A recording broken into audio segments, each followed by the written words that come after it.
For what purpose does the gentlewoman from Massachusetts seek recognition? Mr. Speaker, I ask unanimous consent to address the House for 1 minute. Without objection, the gentlewoman is recognized for 1 minute.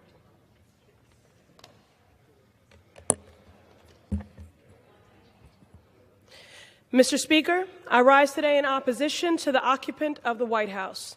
Mr. Trump, you took an oath, just as I did 5 days ago, to protect and defend the Constitution and the American people. Sir, you dishonor that oath. You devalue the life of the immigrant, the worker, and the survivor. I see right through you, and so do the American people. This has nothing to do with border security. Your shutdown, another Trump-generated crisis, has brought a tsunami of hurt to the American people. So today I rise to lift the voices of the unheard. I rise today on behalf of the families concerned about feeding their children because their WIC benefits will run dry. I rise today in solidarity with the thousands of workers with calloused hands and broken spirits working for no pay. I rise today in support of the survivor fleeing violent hands, seeking safety only to find the shelter door locked because of your shutdown. I rise today in support of the American people who believe in the promise of this nation and ask for honest pay for an honest day's work. Today I rise as one and I stand as thousands. Thank you, and I yield back. Members are reminded to refrain from engaging in personalities toward the President. Illinois, Ms. Underwood. Thank you, Mr. Chairman. There are a lot of lawyers in this room, and I'm not a lawyer, I'm a nurse. Madam Secretary, I want to be very clear about what the family separation policy is doing to children's mental and physical health. And I want to know if DHS even considered their health when developing these policies. So I only have 5 minutes, so for these questions, I'm looking for a yes or no answer, if you could. When you officially began family separation in spring 2018, were you aware of research showing it causes trauma that can do both immediate and long-term damage to children's health? The information that I was aware of at the time was that the trauma is part of the journey to come up to the border illegally. Okay, so again, we're looking for yes or no answers, ma'am. That was what I do know within the context of the question. Okay, and were you aware that the trauma of family separation is connected to something called toxic stress? I'm not familiar with that term, no. Okay, were you aware that toxic stress can actually change a child's brain because it's still developing? I wasn't familiar with the term.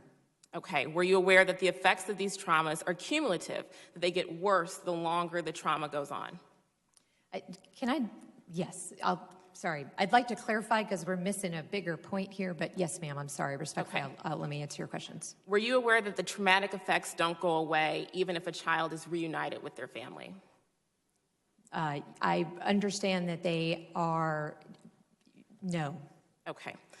Were you aware that family separation can lead to behavioral changes and learning delays for children? Just to be clear, family separation includes the 60,000 UACs who were separated by their parents before they ever got to the border. I understand. My question is about the traumatic effects. So let me just say this, and maybe it will help you with your questions. Families need to be put together. Children should never be put in this situation. We need to fix the system so that they're not. Thank you. Were you aware that family separation can lead to behavioral changes and learning delays for children? Again, kids should be with their families. Okay, so I will take that as a no. Were you aware that it increases a child's risk of heart disease, diabetes, and cancer? I would ask all parents to go to ports of entry, not to separate their children and send them on the journey alone, and not to break U.S. law. Thank you. Were you aware that it increases a child's risk of anxiety, depression, and substance abuse? As a reminder, these are yes or no questions.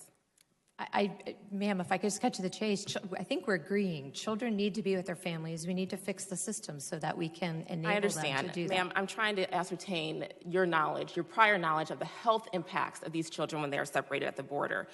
The American Psychological Association reports that family separation is on par with beating and torture in terms of its relationship to mental health.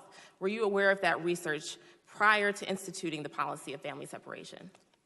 There is no policy of family separation. What we did was increase the number of parents that we referred for prosecution. That is what we have done for the last 3 administrations. Thank you. I'll take that as a no. Law.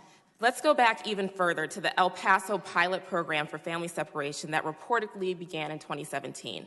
Yes or no, did DHS consult with any pediatric health experts before beginning the pilot? I was not at DHS at that time. I was there in July. I was not aware of the pilot at that time, and then I was working in a different department. Okay, so that would be no. No, ma'am, I just can't speak to it. I wasn't there. I Okay. can't speak to what I don't know. Thank you. Yes or no, did DHS collect or analyze any medical data from the pilot program to evaluate how family separation affects a child's physical and mental health? Yes, as I said, I have an advisory council looking at it right now who includes a well-known doctor who is looking at these issues. Can you provide a copy of that data and DHS's analysis to our committee? Of course, their report is not finished, but it's a faculty body, so everything is public. Great. Did you consult with any pediatric experts before the policy officially began in the spring of 2018? We generally and regularly work with them. As you know, the children are cared for by Health and Human Services. Right. But to the extent that we have children in DHS detention centers, we follow all guidelines by the AMA. Right. We work very closely with the medical community. Okay, so then would you provide a copy of that communication from DHS with those experts to the committee? Sure, anything Okay. that's available.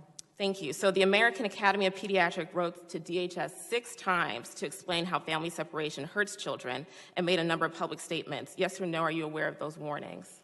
I am, which is why I continue to ask this committee to work with me so that parents do not separate their children. There were 60,000 last year that were separated by their parents. Thank we are you. talking about 2,000 children that resulted from their parents choosing to break the law, which is why I've continually asked parents to go to a port of entry. Thank you. So from what I've heard today, I'm not sure if DHS was so negligent that they didn't know how traumatic family separation was for children, or if they knew and did it anyways. But in my opinion, both are unacceptable. Tearing kids and their parents apart like this is immoral. Ma'am, it's un-American and it's just plain wrong. Thank you for holding this hearing, Mr. Chairman, and Secretary Nielsen. I'll be following up. I yield back. So, sir, I'd like to respond briefly, if I could. Children from U.S. citizen mothers as well. Put them with domestic abusers.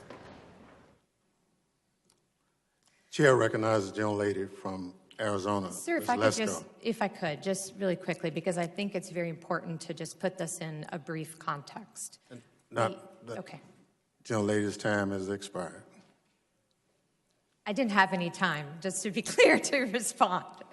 But, okay, thank you for the respect. I appreciate that. Madam Secretary, Oh, thank you. editorializing is not part of the rules. So I just remind you of that. Gentlelady from Arizona, Congresswoman Lesko. Thank you, Mr. Chairman, and thank you, Secretary, for being here. You have a very difficult job, and I believe you're doing a good job. I have 5 minutes. I have a question, but I do want you to follow up on what you just wanted to say. I just want to clarify really quickly. There's so much misunderstanding. There was the only instances at which children have ever been separated in the last 2 years is the 3 instances that I went over, which is longstanding practice, and when the parents chose to break the law. Just like when parents break the law in the United States of America, we do not put the children in jail with the parents. So the parents came illegally. If they had come to a port of entry, there's no family separation. If we pick up a family in the interior, there's no family separation, which is why there has never been a comprehensive policy of family separation. I'm sorry, ma'am, please. Thank you. Madam Secretary, would you categorize or believe that the men and women that are with the Border Patrol and ICE are experts on illegal immigration and what's happening at the border, since they're there each and every day and dealing with these items? Would you believe they're experts on this? I do, yes, ma'am. And Madam Secretary, Mr. Chairman, Madam Secretary, do you believe, would you say that these men and women who work for Department of Homeland Security, who have the boots on the grounds each and every day and are dealing with this, do they believe that there is a crisis on our southern border and a national humanitarian and security crisis? Yes, ma'am. And thank you. And Madam Secretary, as someone who's the head of this agency, who I assume has gone to the border numerous times, has talked to Border Patrol agents and ICE agents and other DHS employees on numerous occasions, do you consider yourself well-versed in what is happening at our southern border and what is happening about illegal immigration in our country? I do, yes. I've taken substantial opportunities to meet with the experts and to understand the problem and the complexity of the laws.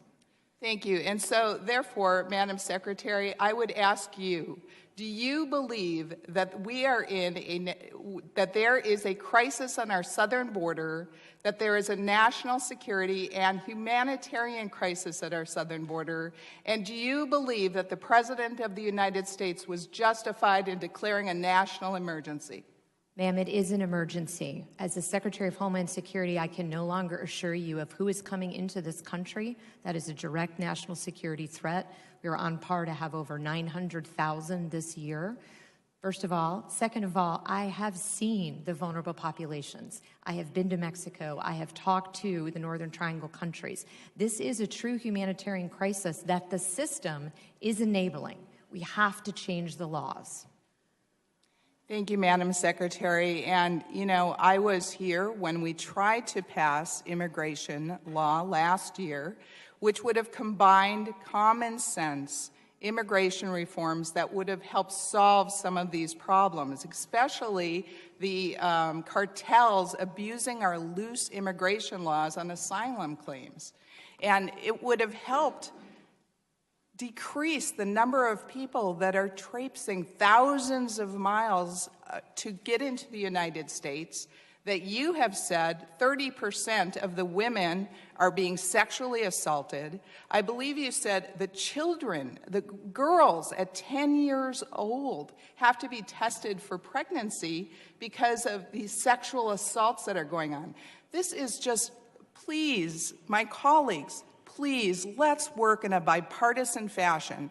We were trying to be bipartisan last year when we tried to pass immigration reform combined with border security funding. Unfortunately, not one of my Democratic colleagues voted for that. The bill did not pass.